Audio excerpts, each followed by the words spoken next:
slow sangat. Assalamualaikum warahmatullahi taala wabarakatuh.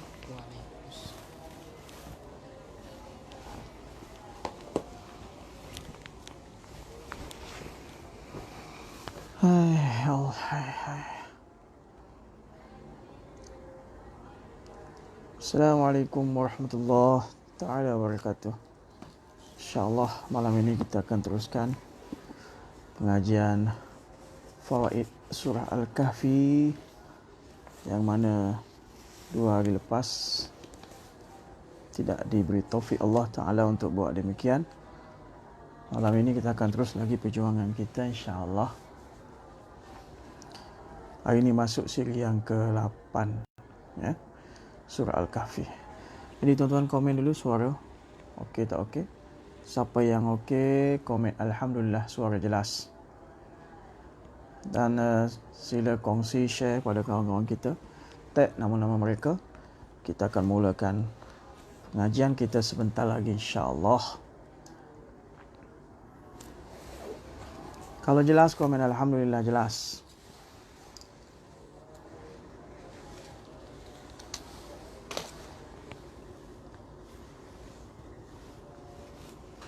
Abdul Jabbar, apa khabar? Lama tak dengar berita. Mana menghilang? Suara semua okey, Alhamdulillah, jelas. Bismillahirrahmanirrahim. Alhamdulillah wa kafa. Wa salamun ala ibadilladzi nastafa, amma ba'd. A'udzu billahi minasyaitonir rajim. Bismillahirrahmanirrahim. وينذر الذين قالوا اتخذ الله ولدا سبحان ربك رب العزة عما يصفون وسلام على المرسلين والحمد لله رب العالمين اللهم صل على سيدنا محمد وعلى آل سيدنا محمد وبارك وسلم اللهم صل على سيدنا محمد وعلى آل سيدنا محمد وبارك وسلم اللهم صل على سيدنا محمد وعلى آل سيدنا محمد وبارك وسلم. Kita pakai bawaan dulu, majlis para malaikat kan.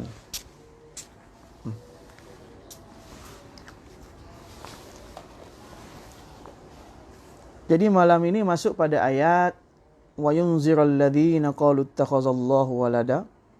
Diturunkan Al-Quran ini supaya memberi peringatan, memberi ancaman kepada mereka yang mengatakan adanya anak bagi Allah. Jadi kita dengar tamhid dulu, kita dengar dia punya muqaddimah dulu. Wa yunzirul ladzi, yakni untuk menakut-nakutkan, untuk memberi ancaman. Yunzirul ladzina. Jadi Al-Quran Majid ini diturunkan di Mekah Mukarramah dalam masa 13 tahun, semata-mata diturunkan demi untuk memperkukuhkan akidah tentang bu'us ba'dal maut. Tentang bu'us ba'dal maut, yakni kebangkitan selepas kematian. Jadi dalam masa 13 tahun Al-Quran diturunkan dan Nabi SAW mengajar akidah khususnya tentang bu'us ba'dal maut secara wadih, lagi jelas, mengajar para sahabat radhiyallahu taala anhum ajma'in dalam masa 13 tahun, yang mana dalam masa 13 tahun itu tidak ada ahkam-ahkam diturunkan seperti solat, puasa, haji, zakat. Takriban tidak ada mana-mana perintah Allah Ta'ala lagi dalam masa 13 tahun itu. Seolah duk piling akidah dulu. Piling tong akidah supaya apa? Supaya mantap. Malah dalam masa 13 tahun itu hanya ditanamkan akidah tentang akhirat dalam hati-hati manusia sehingga mereka menjadi mantap. Oleh demikian para sahabat radhiyallahu taala anhum ajma'in setiap pagi dan petang dihadapkan, disuapkan kepada mereka, di depan mereka tentang kehidupan selepas mati. Pagi dan petang ditanam akidah itu ke dalam hati para sahabat radhiyallahu taala anhum. Maka dengan keberkatan itu, dengan berkat itu, maka telah tertanamlah dengan mantap maka telah tertanamlah dengan mantap akidah mereka dan terpotonglah dahan-dahan kesyirikan daripada hati mereka, dan telah terlunturlah debu-debu untuk buat dosa daripada hati mereka.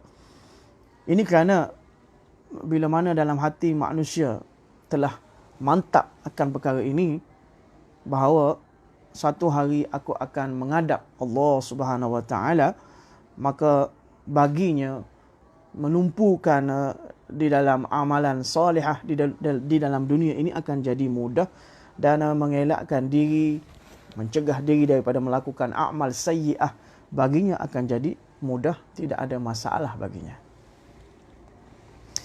Jadi kisah malam ini adalah kisah nak cerita tentang akidah ni.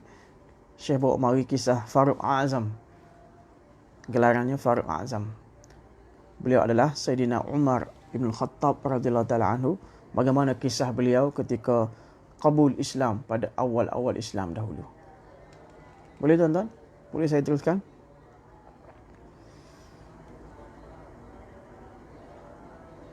Jadi kisahnya bermula apabila kaum Quraisy mereka mendengar tentang kemasukan Hazrat Hamzah radhiyallahu ta'ala anhu, paman bagi Nabi sallallahu alaihi wasallam. Bila Hamzah masuk Islam, bila mereka mendengar khabar itu, para Quraisy mereka menjadi begitu fikir sekali, begitu taradud sekali, malah telah bertambahlah burus dan wa'adawah, yakni kebencian dan permusuhan mereka terhadap Islam. Lalu mereka mula bermesyuarat, mula meeting bersama mereka. Sedangkan Hazrat Umar radhiyallahu anhu, seperti mana Hazrat Hamzah radhiyallahu anhu, Umar ini juga adalah pahlawan yang masyhur, tergolong di kalangan pahlawan-pahlawan Arab yang masyhur. Beliau, yakni Umar radhiyallahu anhu, pada awalnya begitu cuba sekali untuk untuk memurtadkan orang yang telah peluk Islam supaya mereka kembali kepada agama nenek moyang mereka. Akan tetapi usaha yang dibuat oleh Umar adalah gagal. Akhirnya satu kali beliau telah membuat janji dalam majlis para kufar Mekah. Dia kata, aku seorang diri yang akan menghadap orang Islam ni, dan aku sendiri yang akan menghapuskan fitnah Bani Muhammad sallallahu alaihi wasallam, dan aku akan tamatkan riwayat Muhammad sallallahu alaihi wasallam. Nauzubillah. Begitu sekali Umar radhiyallahu anhu menanam perasaan kebencian dalam dirinya terhadap Islam dan Nabi Muhammad sallallahu alaihi wasallam pada awalnya.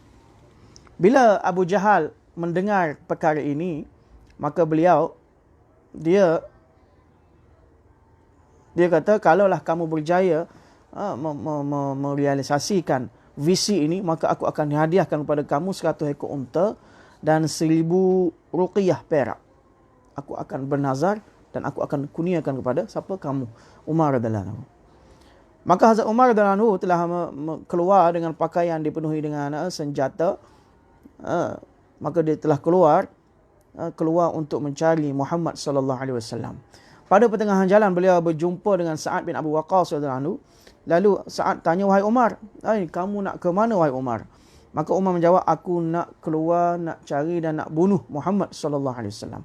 Hazrat Sa'ad kata, adakah kamu tak takut bahawa Bani Hashim kelak nanti mereka akan membalas dendam? Dan tidakkah kamu mengetahui bahawa Muhammad sallallahu alaihi wasallam adalah seorang nabi yang mana bukan senang perkara mudah untuk bunuh beliau? Hazrat Umar radhiyallahu anhu kata, selagi mana pedang ada di tangan aku ini, aku tidak takut sesiapa pun. Selepas itu Sa'ad radhiyallahu anhu kata,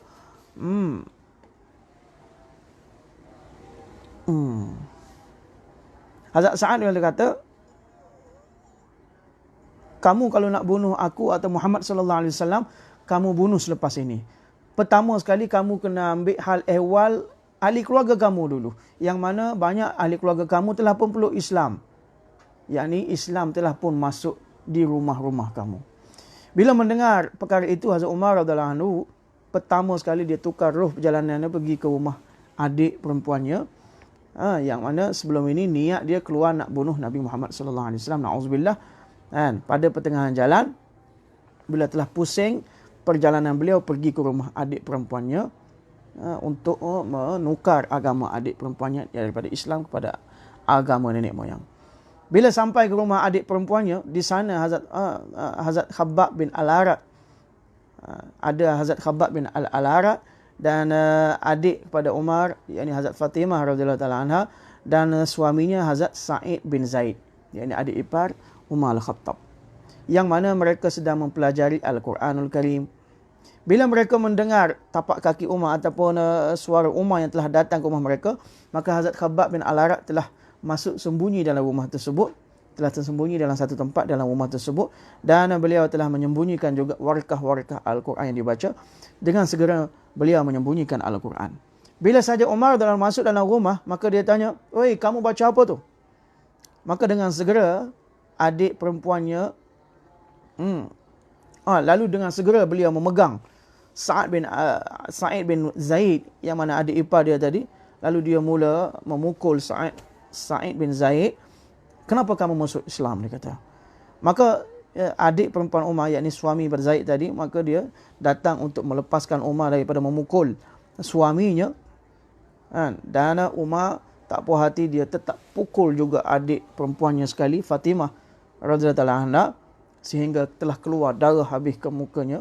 Daripada mukanya telah keluar darah. Maka kedua-dua adiknya dan adik iparnya telah dipukul Umar radhiyallahu anhu. Kemudian adik perempuannya berkata, "Qad aslamna wa taba'na Muhammada, if'al ma badalaka." Sesungguhnya kami telah masuk Islam dan kami telah mula mengikut Muhammad sallallahu alaihi wasallam. If'al ma badalaka. Lakukanlah apa yang kamu nak lakukan pada kami. Kami tak heran kerana kami telah pun masuk Islam dan ittiba' Muhammad sallallahu alaihi wasallam. Bila Umar radhiyallahu anhu mendengar jawapan adik perempuannya begitu, dan melihat akan darah yang telah keluar daripada kedua-dua mereka, maka telah timbul sedikit kasihan daripada hati Umar. Maka kemarahan, ribut taufan kemarahan Umar sudah sedikit reda. Maka Hazrat Umar radhiyallahu anhu berkata kepada adik perempuannya, "Baiklah, kamu tunjukkan aku kalam itu, yakni Al-Quran itu yang mana kamu baca tadi, yang mana aku dengar suara kamu baca tadi bila mana aku mula masuk dalam rumah kamu tadi." Yakni Hazrat Umar telah mula lembut sikit hatinya. Maka bila adik perempuannya dengar macam itu, maka adik perempuannya berani sikit untuk berkata-kata. Dia kata, "Baiklah, pertama sekali kamu kena mandi dulu. Dan lepas kamu mandi, barulah kamu boleh nak lihat dan pegang sahifah Al-Quran, warkah Al-Quran tadi." Maka Hazrat Umar radhiyallahu anhu telah pun sedikit lembut hatinya. Dia mula sedia untuk mandi. Bila beliau selesai daripada mandi, maka beliau telah melihat tulisan yang tertulis di dalam sahifah Al-Quran. Maka dia mula memegang dan membacanya. Dan dia baru saja membaca beberapa ayat, tanpa ikhtiar, beliau mula berkata-kata. Beliau kata, "Betapa manisnya kalam ini, yang mana kesannya telah masuk ke dalam hatiku."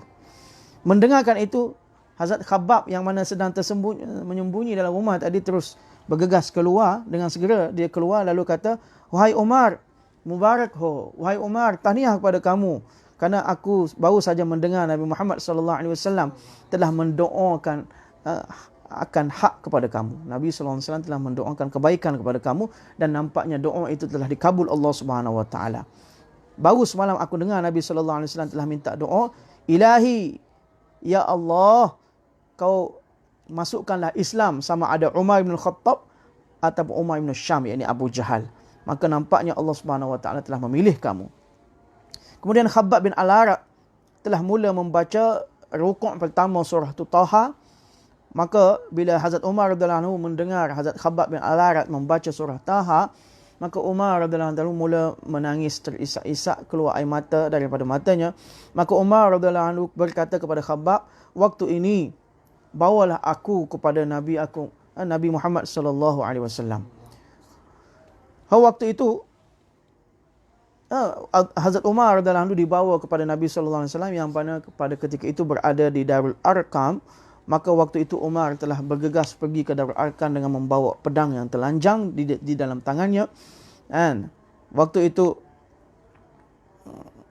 Tapi sekarang ini beliau pergi ke Darul Arkam bukan niat untuk membunuh lagi Nabi SAW. Bila Umar sampai di pintu Darul Arkam, maka Umar telah mengetuk pintu Darul Arkam. Maka para sahabat telah melihat Umar telah datang, di tangannya masih ada pedang yang telanjang. Maka mereka agak melewatkan masa untuk membuka pintu. Tengok Umar datang dengan pedang ni, tak berani nak buka ni. Maka Nabi SAW kata, Hazrat Umar telah datang dengan pedang yang telanjang, berdiri di luar pintu. Maka Nabi SAW bersabda, buka pintu. Bawah bukalah pintu. Hazrat Hamzah radhiyallahu anhu pun waktu itu ada dalam Darul Arkam. Hazrat Hamzah berkata, biarkan dia datang, biarkan dia masuk. Kalau dia datang dengan niat yang baik, maka khair. Tapi kalau dia datang dengan niat yang buruk, maka aku akan penggal kepalanya dengan pedangnya sendiri. Gitu kata Hamzah. Lalu telah dibuka pintu, maka Hazrat Umar radhiyallahu anhu telah masuk ke dalam rumah. Maka Nabi SAW bila nampak saja Umar radhiyallahu anhu sedang masuk ke dalam, maka Nabi SAW mengorak langkah ke depan. Nabi SAW memegang Umar, memeluk Umar dengan kuat sekali. Lalu Nabi SAW bersabda, wahai Umar, adakah kamu masih tak serik lagi? Maka Hazrat Umar radhiyallahu anhu sebagai jawapannya mengatakan, ya Rasulullah, aku sekarang hadir untuk menerima iman daripada kamu. Ya. Maka Nabi SAW mendengar itu, maka Nabi SAW sangat gembira, sangat musarrat, yakni sangat happy, gembira sekali. Maka dengan suara yang tinggi Nabi mengucapkan Allahu Akbar. Maka bila sahabat mendengar Nabi mengucap Allahu Akbar, sahabat ramai-ramai pun mereka juga mengucapkan Allahu Akbar. Begitu sekali tinggi, kuatnya suara Allahu Akbar yang didendangkan mereka, sehingga gunung-gunung dan bukit di Mekah pun hampir bergoyang mendengar slogan Allahu Akbar yang diucapkan oleh mereka. Ucapan Allahu Akbar. Kisah ini tertulis dalam tarikh Islam. Kemudian kisah yang seterusnya, Sa'ad bin Mu'az dan kisah Sa'ad bin Zurarah radhiyallahu anhu. Bagaimana kisah pemelukan Islam mereka. Sebab kita nak cerita tentang akidah kan. Bila mana Nabi SAW, sebelum Nabi SAW berhijrah ke Madinah, maka Hazrat Mas'ab bin Umair radhiyallahu anhu telah dihantar sebelum itu ke Madinah untuk mengajar taklim kepada penduduk Madinah dan mengajar Quran Azim. Maka dengan berkat Al-Quran itu, Islam telah sedikit zahir kepada penduduk Madinah. Maka masa demi masa berbondong-bondong orang ramai telah mula masuk Islam. Yang mana sebelum itu Nabi SAW belum lagi masuk ke Madinah. Quran dahulu telah masuk ke Madinah, walaupun sahibul Quran belum datang lagi. Hanya Quran saja yang sampai. Akan tapi gambaran Al-Quran menyebabkan kehidupan mereka telah berubah kepada akhirat. Rupa-rupa wajah mereka telah berubah, hati mereka telah berubah. Oleh demikian, sebelum Nabi SAW berhijrah ke Madinah, Nabi SAW telah mengutuskan Hazrat Abdullah ibn Ummi Maktum, sahabat Nabi yang buta, dan Hazrat Mas'ab bin Umar radhiyallahu anhu telah hantar terlebih dahulu ke bumi Madinah. Bila hadrat tadi, dua orang tadi telah sampai ke Madinah, maka Hazrat As'ad bin Zurarah radhiyallahu anhu, mereka telah tinggal di rumah As'ad bin Zurarah radhiyallahu anhu. Maka Hazrat Mus'ab bin Umar radhiyallahu anhu telah mula mendakwahkan orang ramai kepada Islam. Dan beliau telah mula mengajar orang penduduk Madinah, mengajar tentang sembahyang. Satu kali Mus'ab bin Umar radhiyallahu anhu sedang memberi dakwah, buat dakwah kepada orang ramai terhadap Islam, yang mana orang ramai telah berhimpun di sekeliling beliau. Maka bila mana Hazrat Usaid bin Hudzair radhiyallahu anhu telah mendengar khabar bahawa Mus'ab bin Umar telah buat dakwah, maka beliau telah keluar dengan membawa pedang dan sampai di sana. Lalu beliau kata, "Ab ya kaise le aaye?" Maka Mus'ab bin Umar Usaid bin Hudzair kata, "Bagaimana kamu boleh datang di sini? Kenapa kamu telah mula menyesatkan anak dan isteri-isteri kami? Lebih baik kamu beredar daripada sini." Mendengarkan itu, Mus'ab bin Umar berkata, "Adakah mungkin kalau kamu duduk sebentar dalam majlis kami dan kamu dengar apa yang kami nak ucapkan? Kalau kamu suka, kamu kabul dan terima, dan kalau kamu tak suka, kamu boleh abaikan, ignore." Maka mendengarkan itu, Usaid bin Hudzair kata, "Sesungguhnya kamu bercakap kalam yang adil Baiklah aku duduk, dia kata. Maka Hazrat Mus'ab bin Umair radhiyallahu anhu telah memula mentaghrib, mendakwahkan mereka terhadap Islam dengan penuh hikmah dan mula membaca Al-Quran Majid. Maka mendengarkan Al-Quran Syarif, maka Usaid bin Hudayr lalu berkata, "Ma ahsana hazal kalam wa ajmalah." Betapa cantiknya kalam ini dan betapa indahnya kalam ini. Lalu dia bertanya, bagaimana cara aku nak masuk agama ini? Maka Hazrat Mus'ab bin Umair berkata, pertamanya kamu hendaklah menyucikan pakaian dan tubuh kamu, hendaklah kamu mandi dan kamu hendaklah ucap kalimah syahadah la ilaha illallah dan kamu hendaklah sembahyang. Maka waktu itu Usaid telah bangkit, maka beliau telah menyucikan pakaian beliau dan mula mandi dan mula mengucap kalimah syahadah dan beliau mula sembahyang 2 rakaat. Lalu beliau berkata, ek aur syakhs hai. Dia kata ada seorang lagi, yakni Sa'ad bin Mu'az. Kalaulah dia telah peluk Islam, maka semua kaum Aus akan menuruti beliau, akan peluk Islam. Mi Abi Jakar, maka Usaid bin Hudayr tadi dia kata, sekarang juga aku Mi Abi Jakar usku tumhari pas. Aku sekarang juga akan pergi, aku akan hantar dia kepada kamu. Tengok sahabat bila peluk Islam terus fikir akan ahli keluarganya. Dia tak fikir diri sendiri. Dia fikir bagaimana kawan dia, ahli keluarga dia. Dia kata, duduk sini sebentar, aku balik, aku akan hantar Sa'ad bin Mu'az kepada kamu. Kalau dia masuk Islam, seluruh kaum Aus akan peluk Islam. Maka Sa'ad bin Mu'az bila nampak Usaid bin Hudayr telah datang kemari, maka dia rasakan, dia telah mula mengetahui bahawa Usaid sekarang telah datang. Usaid dulu bukan Usaid, sekarang bukan Usaid yang dulu. Ini Usaid yang lain, maklum daripada rupa dan wajahnya. Bila Usaid datang hampir padanya, maka Sa'ad telah bertanya kepada Usaid, "Ma fa'alta?" Kamu dah buat apa? Maka Usaid berkata, "Mene unki bat me koi haras nahi paya." Aku melihat bahawa mereka ini tidak ada apa-apa masalah. Sa'ad bin Mu'az pun kau rusak lagi. Maka Sa'ad bin Mu'az telah menunjukkan kemarahan dia. Lalu dia ambil pedang. Dan dia sampai di sana dan dia bermukhatab, dia berdialog dengan As'ad bin Zararah. Dia kata, agar tumsi meri kurabat nahoti. Dia kata, kalaulah kamu ni bukan waris-waris aku, bukan sanak saudara aku, dan kalaulah kamu ni bukan sepupu aku, maka kamu akan lihat pedang ini akan menamatkan riwayat kamu. Adakah kamu datang di sini untuk menyesatkan kaum kami? Maka waktu itu Hazrat Mus'ab bin Umair radhiyallahu anhu berkata, wahai As-Sa'ad, relax dulu, dia kata. Adakah boleh kamu duduk sebentar dan mendengar ucapan kami? Kalau kamu suka, kamu kabul, terima. Kalau kamu tak suka, kamu boleh abaikannya. Bila Sa'ad mendengar perkara itu, dia kata, kamu telah mengucapkan kalam yang adil, baiklah aku duduk, dia kata. Maka Hazrat Mus'ab bin Umair seperti biasa telah mula bayan dengan penuh hikmah, dengan penuh ikram dan hikmah. Beliau telah memula mengajak kepada Islam dan beliau telah membaca ayat Al-Quran. Bila mendengar saja ayat Al-Quran, maka warna Sa'ad bin Mu'az telah bertukar. Kemudian dia tanya, bagaimana cara aku nak masuk dalam agama ini? Maka Hazrat Mus'ab bin Umair dan berkata, awalan, pertama sekali kamu hendaklah bersihkan pakaian dan tubuh kamu. Hendaklah kamu mandi, hendaklah kamu mengucapkan kalimah syahadat dan hendaklah kamu sembahyang 2 rakaat. Maka Sa'ad bin Mu'az waktu itu bangkit. Beliau telah mandi, beliau telah mengucapkan kalimah syahadat dan beliau telah sembahyang. Dan beliau bangun daripada situ. Beliau segera pergi kepada majlis kaumnya. Terus pergi kepada majlis kaumnya. Dia fikir orang lain, dah fikir kaum dia terus. Bila mana kaumnya melihat Sa'ad bin Mu'az datang kemari, mereka telah faham, mereka telah cam bahawa warna telah berubah. Bila sampai pada majlis kaum mereka, Sa'ad radhiyallahu ta'ala anhu telah berkhitab kepada kaumnya. Dia kata, apakah kamu faham terhadap diriku? Maka orang ramai segala kaum telah berkata, secara ittifaq mereka kata,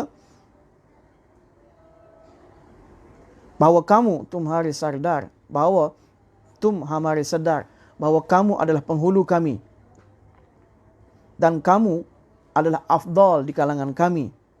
Maka Sa'ad berkata, demi Tuhan, metum seiswak tak kalam. Dia kata, demi Tuhan, aku tidak akan bercakap dengan kamu selagi mana kamu semua tidak beriman kepada Allah dan Rasul. Dia kata, aku tak akan cakap dengan kamu selagi mana kamu belum beriman kepada Allah dan Rasul. Dan belum pun habis waktu petang, maka kabilah Bani Abdul Ashal, tidak ada seorang pun daripada kabilah Bani Abdul Ashal, sama ada lelaki ataupun wanita, yang mana tidak masuk Islam. Semuanya telah berjaya dipujuk oleh Sa'ad bin Mu'az, dan semua Bani Abdul Ashal tadi telah peluk Islam. Cuma ada seorang saja daripada kabilah Bani Abdul Ashal yang mana tidak peluk Islam, yang mana bernama Ammar bin Sabit, yang mana gelarannya adalah Usairam. Beliau telah mengelakkan diri daripada peluk Islam. Akan tapi pada perang Uhud, beliau telah memeluk Islam juga, dan bila saja beliau peluk Islam, beliau telah keluar ke medan jihad dan masuk dalam saf-saf jihad, dan beliau telah terbunuh syahid dalam medan jihad waktu itu. Dan Nabi SAW pada waktu itu telah memberi khabar bahawa beliau adalah Ahlul Jannah. Subhanallah, kisah ini terkandung dalam Siratul Mustafa. Okey, sekarang kita masuk kepada ayat penjelasan tentang akidah syirik para kaum kufar. Qalu ittakhazallahu walada. Ayat tadi apa? Wa yunzirul ladzi, memberi Al-Quran ini diturunkan bertugas untuk memberi ancaman kepada mereka-mereka yang mengatakan ada anak bagi Allah. Qalu ittakhazallahu walada, mereka mengatakan Allah itu ada anak. Telah berlalu daripada kaum sebelum ini yang mengatakan Allah Ta'ala baginya ada anak. Yakni para musyrikin Mekah, mereka mengatakan malaikat itu adalah anak Allah, na'udzubillah. Para malaikat itu merupakan anak-anak bagi Allah. Siapa? Musyrikin Mekah. Kaum Yahudi pula kata, qala Yahud al-Uzair bin Allah, bahawa Uzair itu anak Allah. Kaum Yahudi kata Uzair anak Allah. Qala, siapa itu? Isa, kata Kristian pula. Kristian pula kata Isa itu adalah anak Allah. Jadi 3 jenis orang. Musyrikin kata malaikat-malaikat itu anak Allah. Yahudi kata Uzair, Nabi Uzair alaihissalam itu anak Allah. Kaum Kristian pula kata Nabi Isa itu adalah anak Allah. Yang 3 jenis manusia yang mana mempercayai bagi Allah itu ada anak. Hanya satu-satu saja Islam, agama Islam, orang Islam yang mana meletakkan keyakinan bahawa wahai Allah, bahawa kamu wahai Allah bersih suci daripada anak-anak, yang mana Allah Subhanahu wa taala berfirman, qul huwallahu ahad, Allahus samad. Allah itu esa, Allahus samad, Allah itu as-samad, tidak berhajat pada siapa-siapa, lam yalid, tidak beranak, walam yulad, tidak diperanakkan, walam yakul lahu kufuwan ahad, tidak ada seorang pun yang menyerupai Allah Subhanahu wa taala. Sebab itulah Allah Subhanahu wa taala sangat mencintai orang yang beriman kepada Allah Subhanahu wa taala. Yani Allah Taala seolah bagi tahu mereka ini orang yang mengenal akan keazmah, kebesaran diriku. Mereka adalah orang yang mempercayai tentang wahdaniyah, keesaan diriku. Mereka ini orang beriman kepada aku. Meri upper sahih iman. Mereka ini adalah orang-orang yang mana beriman dengan aku dengan sebenar-benar iman. Tauhid tu ye hai ke khuda hashar mein keh de, ye banda do alam se khafa meri liye hai. Jadi apakah akibat yang terjadi kepada Yahudi dan Nasara? Maka telah datang daripada hadis syarif bahawa pada hari kiamat nanti akan dipanggil, akan diseru, dipanggil semua manusia akan diseru oleh Allah Subhanahu wa taala, liyattabi' kullu ummatin ma kanat ta'budu. Jadi setiap kumpulan manusia itu akan dipanggil. Pada hari kiamat nanti setiap kumpulan manusia akan follow kullu ummatin ma kanat ta'budu, akan follow setiap umat tadi akan ikut apa yang mereka sembah atas dunia dulu. Kalau atas dunia dulu dia ikut Kristian, maka dia akan ikut agama Kristian, akan dipanggil Allah Subhanahu wa taala pergi kepada Allah Subhanahu wa taala. Maka akan diiklan macam tu, liyattabi' kullu ummatin, hendaklah kamu mengikut wahai setiap umat maka nak ta'budu, terhadap agama mana yang kamu sembah dulu. Selepas diiklankan begitu, maka betapa ramai manusia jolok bi Allah Ta'ala kesewa, betul waraku puja, betapa ramai manusia yang mana memuja selain Allah Subhanahu wa taala, berhala dan sebagainya, maka semuanya akan dicampakkan ke dalam Jahannam Allah Subhanahu wa taala. Hanya kumpulan manusia yang terselamat, yang mana mereka beribadah pada Allah Subhanahu wa taala saja yang akan selamat. Sama ada mereka itu orang yang baik ataupun orang yang buruk melakukan kebaikan yang keburukan. Orang yang ibadat pada Allah, orang yang mempercayai Allah sebagai Tuhannya, ada juga golongan yang baik, ada golongan yang buruk kan. Yang penting akidah dia tetap kepada Allah Subhanahu Wa Taala. Dan di antara mereka ada ahlul kitab yang juga berbaki daripada golongan yang masuk neraka tadi, yang mana juga beribadat pada Allah Subhanahu Wa Taala, tapi mereka ahlul kitab. Sama ada mereka itu orang yang baik ataupun yang buruk. Begitu juga per Yahudun kau bulakar unse puca jaga. Maka dia akan dipanggil orang-orang Yahudi, maka akan ditanya mereka, "Ma kuntum ta'budun?" Wahai orang-orang Yahudi, apakah yang kamu sembah atas dunia dulu? Maka Yahudi berkata, "Kunna na'budu Uzair bin Abdillah, Uzair bin Allah." Kami menyembah Uzair ibn Allah, Uzair anak Allah atas dunia dulu. Itu Yahudi akan jawab. Maka dikatakan kepada Yahudi, "Kazabtum mattakhazallahu min sahibatin wala waladin." Kamu telah mendusta, kamu telah berdusta. Tidak ada bagi Allah sebarang isteri maupun anak. Famaza tabghun? Maka sekarang apa yang kamu mahukan? Maka Yahudi akan berkata, "Atishna ya Rabbana fasqina." Kami rasa lapar wahai Tuhan kami, maka bagilah kami minum. Maka dikatakan kepada mereka, "Ala tariduna?" Ala tariduna, kenapa kamu tidak pergi ke arah air? Kenapa kamu tidak bersegera ke arah air? Maka ditunjukkan kepada mereka api neraka. Maka api neraka itu nampak seolah-olah lautan kepada mereka. Lalu mereka segera ke sana, lalu mereka jatuh ke dalam air api neraka. Kemudian dipanggil pula golongan Nasara. Dan ditanya pada mereka, "Ma kuntum ta'budun?" Apakah kamu sembah atas dunia dahulu? Maka mereka menjawab, Nasara menjawab, Kristian menjawab, "Kunna na'budul Masih ibn Allah." Kami telah menyembah Masih ibn Allah, Masih anak Allah. Maka dikatakan kepada mereka, "Kazabtum, kamu telah berdusta. Ma takhazallahu min sahibatin wala waladin." Allah Ta'ala tidak ada baginya sebarang isteri maupun anak. "Maza tabghun?" Sekarang apa yang kamu mahukan? Mereka semua menjawab, "Atishna ya Rabbana." Kami lapar, kami kami dahaga wahai Tuhan kami. Fasqina, berilah kami minum. Berilah kami minum. Maka dikatakan kepada mereka, "Ala tariduna?" Kenapa kamu tidak pergi ke arah air sana? Maka mereka ditunjukkan jalan kepada mereka, jalan ke neraka, yang mana nampak neraka itu seolah-olah air lautan bagi mereka, lalu mereka jatuh ke dalam api neraka. Maka waktu itu Allah Subhanahu Wa Taala sangat murka sekali orang yang menganggap Allah itu ada anak dan isteri. Karena Allah Subhanahu Wa Taala itu tidak ada pasangan baginya, tidak ada anak-anak pinak baginya. Karena dalam hadis kursi ada datang, Allah Subhanahu Wa Taala berfirman, "Kazzabani ibnu Adam walam yakul lahu zalika." Wahai bani Adam, anak Adam telah mendustai aku, dan lam yakul lahu zalika, sepatutnya dia tidak buat begitu. Walam yakul lahu zalika, sepatutnya dia tidak buat begitu. Fa amma takzibuhu iyaya, adapun dustaan mereka kepadaku, faza'ama anni la aqdiru an u'idahu kama kana, mereka menyangka bahawa aku tidak berupaya untuk mengembalikan mereka dalam keadaan asal. Wa amma syatmuhu, adapun makian mereka kepadaku, faqulu lahu li waladun, yakni perkataan mereka yang mana aku ada anak.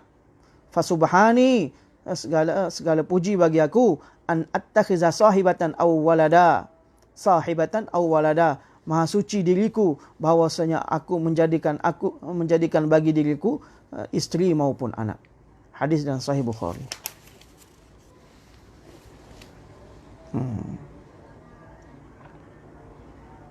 Tajuk surahnya yang terakhir malam ini adalah satu doa yang khas. Ajib tuan-tuan kalau tuan-tuan boleh amal doa ni. Satu doa yang khas untuk menghasilkan qurb, penghampiran diri pada Allah Subhanahu Wa Taala. Jadi hendaklah tuan-tuan membaca doa ini secara ihtimam, secara bersungguh-sungguh, bertujuan untuk menghampikan diri pada Allah Subhanahu Wa Taala. Yakni doa ini adalah doa yang diajar oleh Imam Abu Hanifah rahmatullahi alaih, ketika mana Imam Abu Hanifah ni disebut adalah orang yang mana 100 kali dia bermimpi melihat Allah Subhanahu Wa Taala. Ajib. Imam Abu Hanifah ni 100 kali pernah bermimpi melihat Allah Subhanahu Wa Taala. Dalam kitab Fadail Amal ada cerita Imam Malik melihat Allah Subhanahu Wa Taala. Imam Abu Hanifah ni 100 kali bermimpi melihat Allah Subhanahu Wa Taala dalam mimpi, dan ru'yatullah dalam mimpi ini adalah satu perkara yang bukan perkara yang mitos ataupun dongeng. Itu kebarangkalian yang boleh jadi kepada manusia. Ru'yatullah atas dunia ini, mimpi Allah Subhanahu Wa Taala ini bukan satu benda yang tak mustahil, benda yang mustahil, satu benda yang tak mustahil. Jadi 100 kali beliau memimpi melihat Allah Subhanahu Wa Taala dalam mimpi. Bila kali yang ke-100, mimpi yang sekali ke-100, beliau telah tanya Allah Subhanahu Wa Taala. Beliau tanya, "Ya Allah, apakah doa yang perlu dibaca oleh hamba kamu untuk hamba kamu tadi mencapai qurb penghampiran kepada dirimu? Apakah doa, ucapan yang perlu dibaca oleh hamba-Mu supaya hamba-Mu tadi mendapat qurb penghampiran diri kepadamu?" Tuan-tuan minat tak nak dengar ni? Saya nak bagi tahu ni doa apa. Tuan-tuan nak amal tak? Nak tengok berapa orang nak tahu doa ni? Kan? 100 kali beliau memimpi Allah Subhanahu Wa Taala. Kali ke-100 beliau tanya, "Ya Allah, apakah doa, amalan yang perlu dibaca oleh hamba untuk menghasilkan qurb penghampiran pada Allah Subhanahu Wa Taala?" Berapa orang nak sini? Saya nak tahu. Apakah doa tadi? Maka Allah Ta'ala ajar doa itu kepada Imam Abu Hanifah. Syekh masukkan dalam kitab ini. Berapa orang nak? 1, 2, baru 2 orang. Cukup 10 orang saya bagi. 3, 4. 4 orang baru. Yang lain mana? 5. Lagi. Doa tak panjang pun, pendek-pendek je. Tapi ada 1, 2, 3, 4, 5, 6, 7, 8, 9. 9 doa kena baca. Masya Allah, Masya Allah. Saya dia berapa kali ni nak. Seorang komen 1. Nak. Masya Allah. Maka bila Imam Abu Hanifah tanya, "Ya Allah, apakah hamba-Mu perlu baca untuk menghasilkan qurb penghampiran diri pada Allah Subhanahu Wa Taala?" Tuan-tuan share amalan malam ini pada seramai mungkin, supaya seramai mungkin berdoa ataupun mengamalkan amalan ini.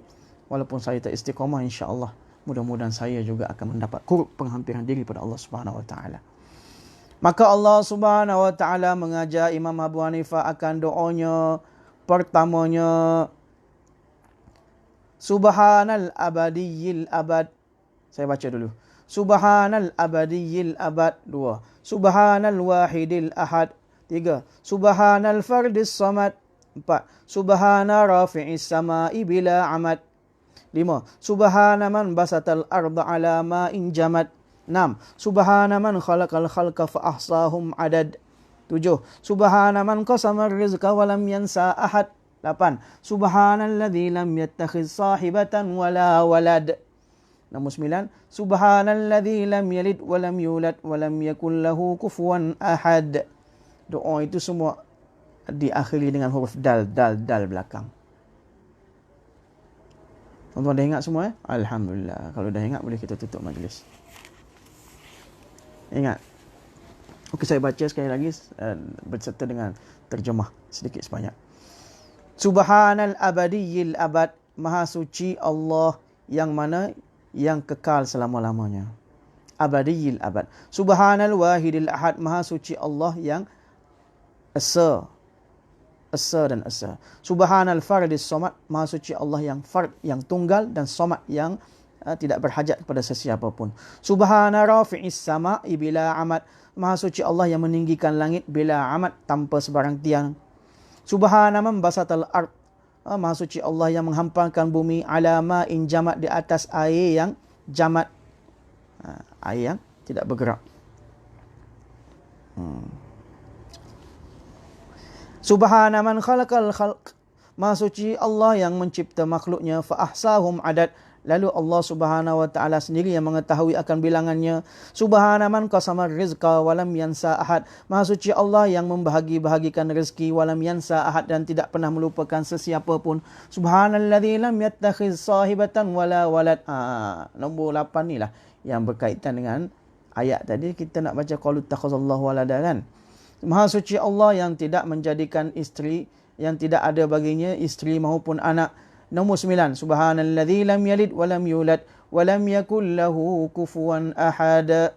Maha suci Allah lam yalid, yang tidak beranak, wa lam yulad, tidak diperanakkan, wa lam yakul lahu kufuwan, dan tidak ada sesiapa pun yang menyamai Allah Subhanahu wa taala. Kisah ini ada dalam kitab Asy-Syami jilid 1 muka surat 144. Jadi tuan-tuan nak tengok amalan ini, tuan-tuan tengok baliklah, relive balik. Relive lah, tuan-tuan boleh tengok balik sebab dia recorded automatically. Tuan-tuan boleh tengok balik. Saya baca sekali lagi. Subhanal abadiyil abad, subhanal wahidil ahad, subhanal fardis samad, subhana rafi'as sama'i bila amad, subhana man basatal ardu ala ma'in jamad, subhana man khalaqal khalqa fa ahsahum adad, subhana man qasama rizqa wa lam yansa ahad, subhanalladzi lam yattakhiz sahibatan wala walad, subhanalladzi lam yalid wa lam yulad wa lam yakul lahu kufuwan ahad. Jadi boleh kita baca doa ini selepas setiap kali semayang, paling kurang 1 kali, dan setiap sekali semayang kita baca setiap ni doa ni. Mudah-mudahan dengan keberkatan amalan ini Allah Subhanahu wa taala bagi qurb, penghampiran diri kita kepada Allah Subhanahu wa taala. Hari ini manusia berlumba-lumba untuk menghampirkan diri dengan VVIP, dengan datuk-datuk, tan-sri, para MB dan VVIP dan sebagainya. Kenapa? Bila dekat diri, bila boleh bersahabat, mendekatkan diri dengan mereka, banyak keuntungan manfaat yang dapat. Kalaulah kita dapat mendekatkan diri dengan khalaqal ard, yang mencipta bumi, khalaqas sama, zat yang mencipta langit, zat yang khalaqal khalq, yang mencipta makhluk, maka sudah tentunya kita akan dapat manfaat yang lebih lagi, kerana Allah Ta'ala lah yang mencipta segala-galanya makhluk, insya-Allah Ta'ala.